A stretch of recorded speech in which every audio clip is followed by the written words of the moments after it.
संकल्प पत्र को क्या खास बात आपको इसमें लगी? सुनिएगा ना, अब तो पास कर सुनिएगा। देखिए फिर आपको मेरा सवाल ही नहीं समझ आएगा। दुष्यंत जी और संजीव जी, दुष्यंत जी और संजीव जी, सवाल तो सुनेंगे सर। प्रोफेसर अखिल स्वामी, आपको क्या खास बात लगी और क्या वाकई ये संकल्प पत्र में जो तमाम बातें हैं वो ये दिखाती है कि ये वो विजन है जिस विकसित भारत की बात करते हैं वो 47 तक, और साथ ही साथ वो 400 पार का जो नारा दिया गया है, क्या इससे पार पा पाएंगे? मतलब इसके जरिए, संकल्प पत्र के जरिए।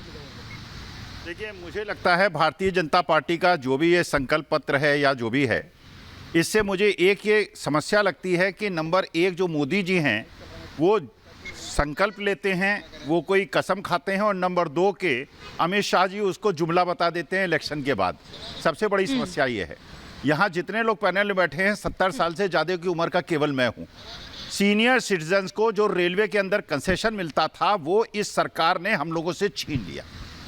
मुझे ये एक मोदी जी ने बहुत अच्छा काम किया है, बड़ी खुशी हुई आज उनियाल साहब को सुन के। बुरा मत मानिएगा सर कि आपको वित्त मंत्रालय नहीं दिया गया, आपको वित्त मंत्री नहीं बनाया गया, क्योंकि वास्तविकता ये है कि देश के अंदर, इस देश के अंदर जहां पे लोगों ने पर्सनल लोन ज़्यादा ले लिए हैं, 70% लोन पर्सनल लोन्स हैं जो 12-13% पे होते हैं, जो नॉर्मल रेट से 5-6% ज़्यादा होते हैं, जहां पे लोगों ने घर के गोल्ड को बेच दिया है, वो स्थिति है जहां पे लोग बदहाली की स्थिति में जी रहे हैं, जहां मेरे स्टूडेंट्स को 10-10, 12-12 हजार की नौकरी लेनी पड़ रही है, सरकारी पद नहीं भरे जा रहे हैं।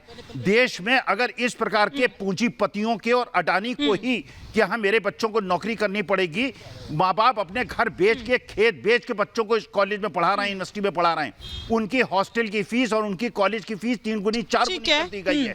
महंगाई तब होती है जब डिमांड होती है मार्केट में परचेजिंग पावर नहीं है, अमीरों के हाथ में सारी शक्ति और सारा धन एकत्रित हो गया है, गरीब आदमी संघर्ष कर रहा है, मेरे जैसा आदमी संघर्ष कर रहा है, और सीनियर सिटीजन का जो रेलवे का कंसेशन इन लोगों ने छीना है, हाँ। इसका श्राप लगेगा, हम बूढ़े लोगों का श्राप लगेगा, सफेद बाल वालों का श्राप लगेगा। बताइए सौरभ दुबे जी, वो कह रहे हैं कि श्राप लगेगा बुजुर्गों का।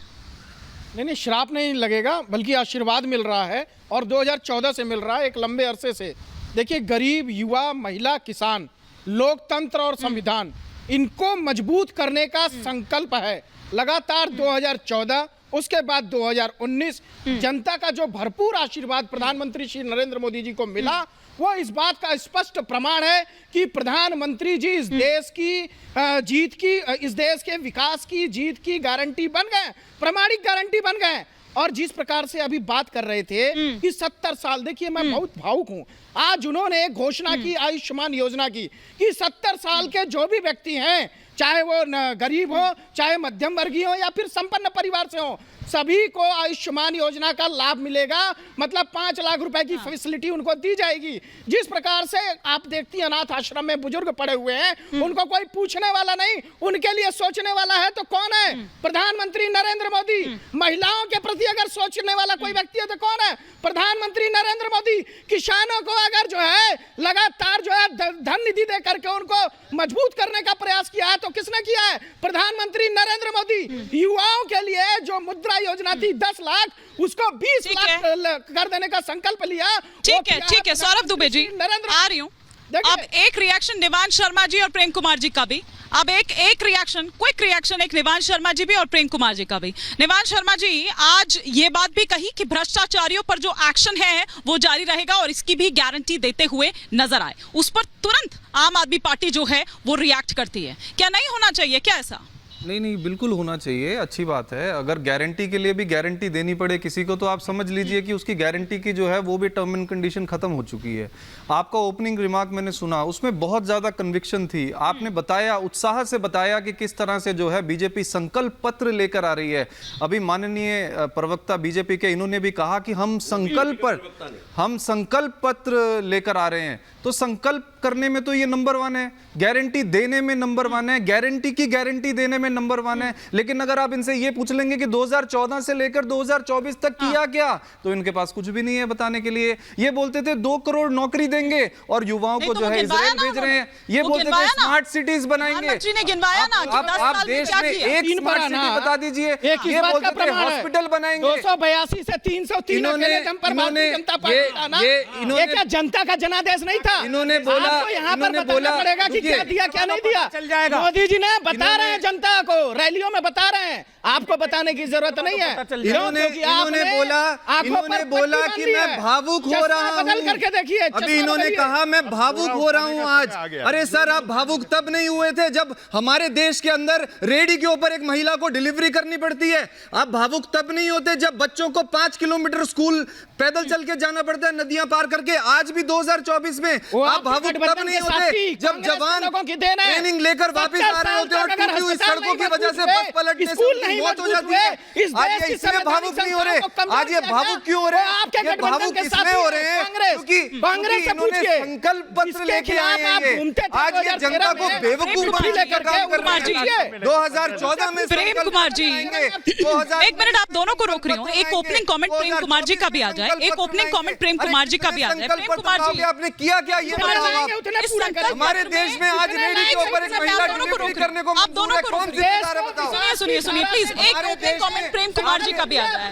नहीं, इस तरह से नहीं चल पाएगा ना, प्रधानमंत्री को अगर नहीं चल पाएगा। तो टेंट आप दोनों को रोक रही हूँ। सौरभ दुबे जी, आप बताओ क्या किया आपने हमारे देश में? अगर जवान ट्रेनिंग बस से वापस ऑनर सिर्फ प्रेम कुमार जी को रखिए। प्रेम कुमार जी, इस संकल्प पत्र में कुछ लोक लुभावने वादे जिस तरह से किए जाते हैं या फ्रीबीज पॉलिटिक्स जिस तरह से हमने देखी है, वो यहाँ पर दिखाई नहीं दी है। क्या ये मानकर चले कि बीजेपी पूरी तरह से कॉन्फिडेंट है और वो ये मानकर ही चल रही है कि भैया उसने आना है, तो वो लोक लुभावने वादे और उन चीज पर नहीं पड़ी है वो?